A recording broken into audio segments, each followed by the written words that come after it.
আসসালামু আলাইকুম, বুকসুইট নাহিয়ানে সবাইকে স্বাগতম। আজকে বিজ্ঞান চিন্তার এক ঝাঁক ভলান্টিয়ারের সাথে আসলে দেখা হয়ে গেল ইফতারের পর। তো ওনাদের কাছে একটু জিজ্ঞেস করব যে ওনারা কি ধরনের বই পছন্দ করেন। মৃদুল ভাই কোথায় পড়াশোনা করছেন? আমি বর্তমানে নিউ মডেল ডিগ্রি কলেজে ইন্টার ফার্স্ট ইয়ারে সায়েন্স বিভাগে পড়তেছি। ভাইয়া কি ধরনের বই পছন্দ করেন?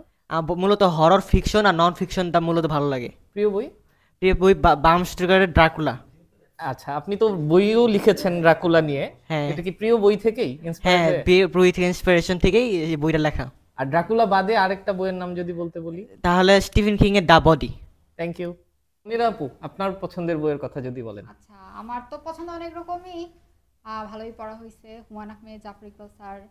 আর বিদেশিদের মধ্যে পাওলো কোয়েলো বইগুলো পড়া হয়েছে, ওগুলো ভালো লাগে। তার মধ্যে ব্রাইডাটা সবচেয়ে প্রিয়। আর গোয়েন্দা গল্পের মধ্যে শার্লক হোমস জোস ফেভারিট। নাইস। বেলায়েত ভাই ইংরেজিতে পড়াশোনা করছেন? হ্যাঁ, ইংরেজিতে পড়াশোনা আমার কাছে দুনিয়ার সব বই পছন্দ, যেটা পড়িটাই ভালো লাগে। বাহ, এর মধ্যে nice. হচ্ছে আয়তুল্লাহ আল তামাশের স্পেনের রূপসী কন্যা, এটা খুব ভালো লাগে আর কি। নাইস। তারপর হিস্ট্রি, এক কথা হচ্ছে যে যেটাই পড়ি এটাই ভালো লাগে। বাহ, দারুণ। আপনি বলেন আপনার পছন্দের কিছু বই।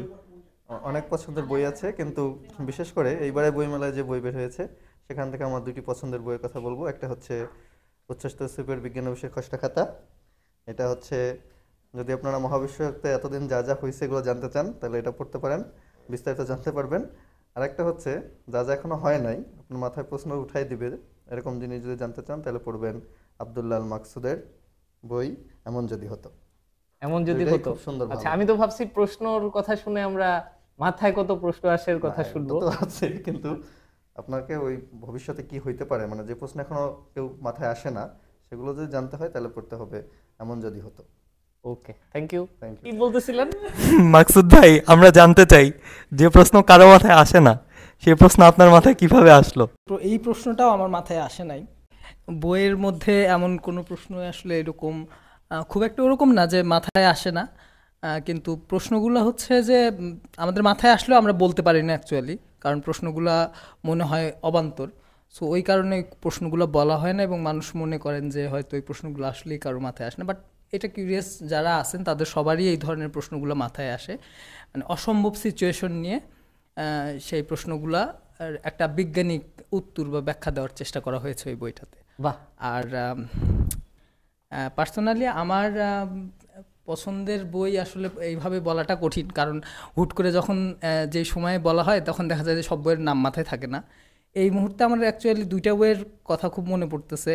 এটা হচ্ছে যে আবু জাফর শামসুদ্দিনের সম্ভবত হলঘরের উপাখ্যান। এই বইটা আমার কাছে খুব ভালো লাগছিল, আমি অনেক আগে পড়ছিলাম। এইটা বেসিক্যালি হচ্ছে যে একটা ইতিহাস নির্ভর ফিকশনাল বই। আর একটা হচ্ছে যে ক্লাসিক বই আবু ইসহাকের হচ্ছে সূর্য দিগল বাড়ি। বাহ, এটা আমার খুব পছন্দের বই। দারুণ। So, সবার প্রিয় ম্যাগাজিন কোনটা? প্রিয় ম্যাগাজিন সবাই বলি বিজ্ঞান চিন্তা। বিজ্ঞান আছে, চিন্তা কি? 1 2 3 বিজ্ঞান চিন্তা। Happy reading.